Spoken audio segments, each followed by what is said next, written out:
Om Swastiastu. Salam Rahayu, salam sejahtera buat para pemirsa di rumah semuanya. Pada siang hari ini kita akan mengupas tentang sejarah Pasraman Pura Amerta Jati Cinere. Ya. Jadi Pasraman Pura Amerta Jati Cinere ini memiliki sejarah yang cukup panjang ya, sejak berdirinya ya. Sekarang kan Pasraman Pura Amerta Jati yang terletak di area Pura Amerta Jati ya, yang cukup megah dan mewah ya fasilitasnya, dengan berbagai prestasi yang telah diperoleh oleh siswa-siswanya ya, baik dalam tingkat tingkat sejabotabek maupun tingkat nasional. Nah, kita jangan sampai melupakan sejarah ya. Kata Bung Karno, jangan lupakan sejarah ya. Nah, mari kita menengok ke belakang bagaimana berdirinya, bagaimana sejarah sehingga Pasraman sampai sekarang berkembang dengan baik ya. Nah, kebetulan saya salah satu murid siswa angkatan pertama ya, ya saya agak tahu lah ceritanya ya, sejak pendiriannya dulu di Kemang ya, Jakarta Selatan. Nah, kita juga sampai saat ini juga banyak yang nggak tahu ya, tidak tahu siapa pendirinya, siapa pencetusnya, siapa penggagasnya. Nah, saya akan memperkenalkan kepada para pemirsa bahwa beliau adalah Bapak Inyoman Joni Gingsir ya. Beliau memiliki nama spiritual Ida Resi Bintang Danu Manikmas ya. Beliau sekitar tahun 97 sampai 2008 atau 10 beliau adalah merupakan ketua Yayasan Diah Tantri yang bergerak di bidang sosial budaya kesusastraan tentang budaya Bali ya. Beliau juga merupakan ya wartawan pada tahun sekitar 1975, dan beliau juga sebagai pemimpin redaksi majalah Tantri ya, Diah Tantri, dan saat ini beliau sebagai ketua Yayasan Babat Bali Agung ya, yang mengupas menulis sejarah-sejarah tentang babat-babat orang Bali ya, khususnya untuk kawitan ya, soroh dan lain sebagainya. Nah, untuk itu saya akan memperkenalkan kepada beliau ya, Bapak Inyoman Joni Gingsir. Selamat siang Pak. Om Swastiastu. Om Swastiastu Pak. Bagaimana Pak kabarnya Pak? Sehat walafiat. Ya, sehat walafiat. Sehat walafiat. Berkat Tuhan. Ya, itu yang penting ya Pak ya. Ya. Ya. Nah Pak, ini seperti yang tadi disebutkan bahwa Pak dulu kan Pasraman Pura Amerta Jati Cinere itu kan cikal bakalnya kan ada di Kemang ya Pak ya. Nah, Bapak bisa ceritakan Pak bagaimana kok tercetus ide ya, keinginan untuk mendirikan Pasraman tersebut Pak? Gimana Pak kira-kira Pak? Biar kami tahu Pak. Om Swastiastu. Om Swastiastu. Salam untuk semuanya. Sebenarnya Pasraman Kemang Raya yang sekarang menjadi Pasraman Amerta Jati panjang sekali ceritanya. Ya. Diawali dengan surat keputusan Menteri P&K Ya. di mana anak-anak diwajibkan untuk memiliki nilai agama untuk menyelesaikan periode ajaran-ajaran setiap pembagian nilai sekolah ya, sekolah ya, untuk kenaikan. Waktu itu agama adalah sangat langka sekali diketahui Ya. dan kita orang Bali pun jarang sekali mengetahui agama Hindu kita itu. Iya. Apa itu agama Hindu tidak ada yang tahu karena memang sangat langka dan jarang sekali itu dibicarakan. Ya. Karena tuntutan daripada departemen, setiap anak harus memiliki nilai agama. Dari sebab itu kami dengan beberapa orang merintis pendidikan itu dengan bantuan dari banyak orang-orang tua yang tertarik dan ingin sekali anaknya juga mengetahui tentang agama. Apalagi kita agama Bali, Hindu. Sangat langka sekali dikenal agama Hindu kita itu. Jadi berdasarkan itu, saya dengan beberapa orang mulai sekarang mengumpulkan anak-anak agar dia itu memiliki nilai agama Hindu. Untuk itu kami kumpulkan anak-anak kami yang terdaftar di dalam nilai sekolah, yang masing-masing sudah ada bukti nilai sejarahnya. Jadi dengan demikian, untuk mewujudkan itu kita harus punya lembaga. Untuk itulah kami berusaha mencari kemana kami harus mencari naungan. Zaman itu amat langka sekali kita mencari tokoh agama Hindu. Tidak ada yang tahu agama waktu itu. Jadi sulit kami mencari siapa yang harus saya tanyakan. Untuk itu kami berusaha memberanikan diri, bikin lembaga saja. Kebetulan waktu itu sudah ada lembaga, namanya Lembaga Diah Tantri. Yayasan ya Pak ya? Yayasan Diah Tantri, khusus menaungi tentang kesenian. Kesenian Bali ya Pak ya? Kesenian Bali. Namanya Lembaga Kebudayaan Diah Tantri. Diah Tantri. Tokoh-tokohnya bukan orang Bali. Tokoh-tokohnya orang Jawa semua itu. Jadi kami gerakan itu lalu itu. Jadi ratusan orang, banyaknya orang membantu kami karena dia tertarik dengan kebudayaannya dulu. Kami belum mengedepankan masalah agama. Karena zaman itu membicarakan agama itu sangat peka sekali. Sampai sekarang juga Pak, peka. Tidak berani ngomong agama. Tapi kami punya teori gimana caranya saya itu masuk ke dunianya ini. Maka dari itu, kebetulan kami di direktorat kami di Dirjen Kebudayaan, saya memegang workshop penelitian pengembangan tentang kebudayaan nasional. Nasional cukupnya Pak. Itu yang dianukan oleh Menteri P&K waktu itu. Zaman itu Menteri P&K zaman Profesor Priyono. Beliau yang mempunyai ide itu atas perintah dari Bung Karno itu. Zaman itu masih Bung Karno belum jatuh itu. Jadi di situ kami mulai sekarang itu mendirikan lembaga kebudayaan dulu kami dirikan. Tidak agama. Kami belum berani menyentuh agama.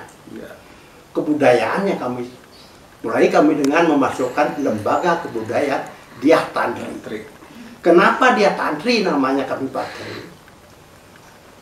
Karena Diah Tantri itu adalah suatu mitologi yang cerita dari turun temurun, sambung menyambung, tak pernah habis-habis. Itu maka disebut bukunya itu disebut Diah Tantri. Nah kembali lagi Pak ke awal pendiriannya Pasraman itu Pak. Nah, barangkali itu. Makasih ini benar ya. Pertanyaan yang benar. Asrama Pasraman dulu itu memang sulit sekali didirikan. Sulitnya itu kita masih agama terkecil. Paling ada ya minim. Paling ada malah fanatisme waktu itu. Sedikit peminatnya. Fanatisme luar biasa. Kita tumbuh aja udah ada orang iri. Tapi kami bungkus agama itu dengan kebudayaan. Itu makanya kami tumbuhkan Diah Tantri namanya. Itu adalah simbol kebudayaan yang bercerita terus menerus sampai sepanjang masa nggak pernah selesai. Itu makanya kami pilih itu judulnya. Maka mulailah kami berdiri sekarang itu. Mana kami ke tempat? Tempat waktu itu pun sulit sekali mencarinya. Kebetulan kami punya teman yang sosial tinggi. Kami mengenal Bapak Insinyur Mariuni. Pak Musim Mardi. Itu Presiden Direktur Krakatau Steel. Krakatau Steel. Kami Ya. sangat baik sekali dengan beliau. Dia orang terbaik kalau menurut saya. Ya. Jadi saya minta tolong Ya. agar kami diberikan tempat Ya. untuk bisa meneliti dan mengembangkan keyakinan kami. Ya. Itulah makanya kami diberi tempat, Untung diizinkan ya Pak ya. diizinkan kami memakai Ya. tempat itu. Ya. Kemudian kami mulai merintis mengumpulkan tokoh-tokoh tua itu Ya. agar beliau itu dapat membantu mewujudkan cita-cita kami itu Ya. untuk mendirikan lembaga pendidikan agama Agama Hindu ya. Hindu untuk anak-anak kita berkelanjutan. Ya. Nah Pak, setelah ada tempat di di Kemang, di Yayasan Dia Tantri. Ya. Nah itu dengan setelah itu pertama kali siapa saja yang terlibat ya Pak ya? Nah waktu itu ada tokoh-tokoh penting yang terlibat seperti Putro Astama, Oh Pak Pras. ya, Ide Bagus Hari, Oh Ida Bagus Hari. Pak Purno, Ya Pak Purnojati. Purnajati. Ya. Ya, itulah tokoh-tokoh yang membantu kami itu Ya. sehingga terwujud. Di samping itu, Ya. kami berhasil menggelut orang-orang tua kita itu, Ya. terutama ibu-ibunya. Ibunya. Itulah yang membantu kami itu sehingga terwujud agama Ya. yang kita sampai sekarang kenal, Ya. tapi belum bernama agama Ya, itu. belum bernama ya dulu ya. Belum masuk, Ya. apa namanya, belum tahu. Tapi karena kami tinggal di Tantri itu di Kemang Raya, Ya. maka untuk dia Tantri itu kami pinjam namanya Oh. untuk memberikan nama pendidikan agama kita itu pendidikan agama Pesraman Selamat Kemang Raya, Kemang Raya. Yayasan Mandira Widayaka. Ya, Widayaka ya. Karena ya Pak, biar lebih di Ya. legal. ada Ya, hukum. biar dari segi hukumnya ya. Ya, karena dulu hukumnya kita Mandira Widayaka itulah nama yayasan agama kita di Jakarta. Ya, di Romangun lokasinya. itu. Ya. Ya. Nah itu sekelumit tentang asal usul berdirinya Kemang Asrama Kemang Raya. Kemang Raya. Ya memang Tiang sendiri sih sebagai murid pertama itu ya kita memang pertama lesehan belajarnya. Ya kalau nggak salah 20 atau 25 gitu siswa-siswinya. Jadi ada beberapa murid waktu itu, Ya. terutama itu Ahmad Wayan, Amaluddin. Ya. Banyak lagi. Banyak saya lagi, lupa. ya. Coba sebut siapa itu. Ya. Nama-nama anak-anak waktu itu. Ya, Ketut Sakura, ya, Putih, Putih, Hijau, terus lagi banyak, Dek Nom, ya Dek Nom, sebut itu lagi, ya banyak. biar dia ingat siapa dia itu dulu. Iya, banyak. Ya itu sekitar 20-25.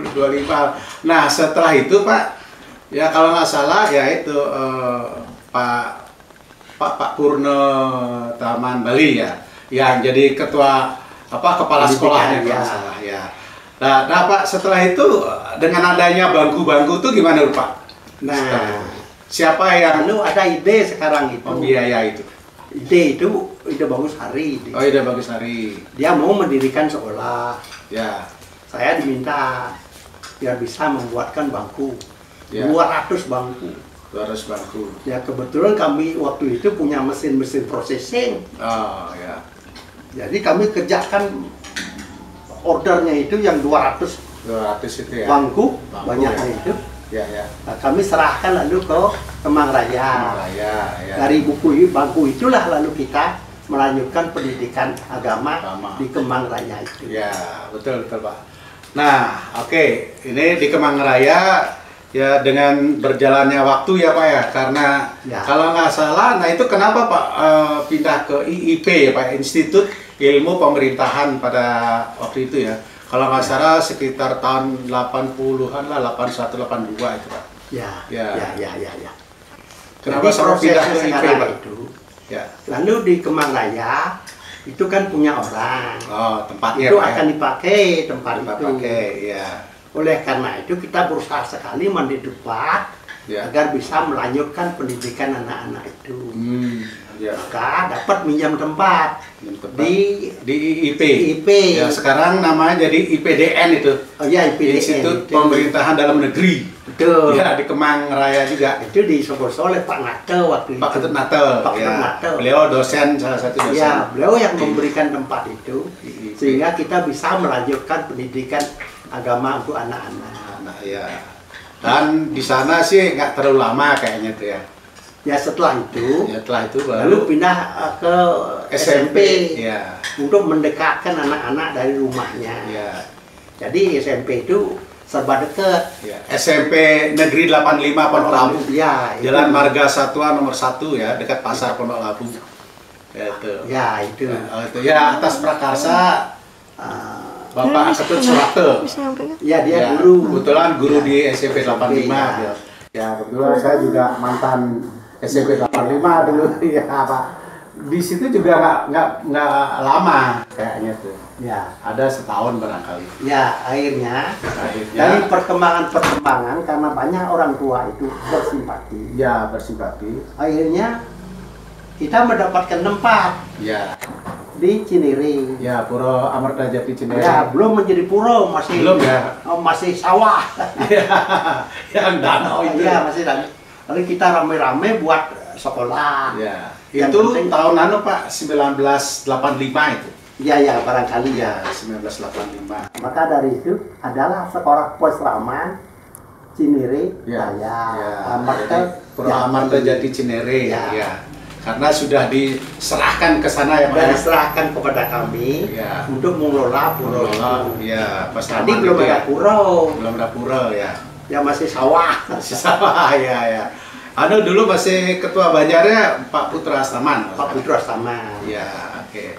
Nah itu Pak, ya memang perjalanannya kan dari Kemang, Jalan Ampera Raya nomor 129, terus ke IIP, dari IIP baru ke SMP 85 Pondok Labu, Ya. nah baru setelah Amarta Jati. ada tempat di Pura Amarta Jati, baru diserahkan ke Ya. Pura Amarta Jati Cinere, sehingga berubah namanya menjadi Posraman. Posraman Amarta. Pura Amarta Jati Cinere sampai saat Sampai ini. sekarang.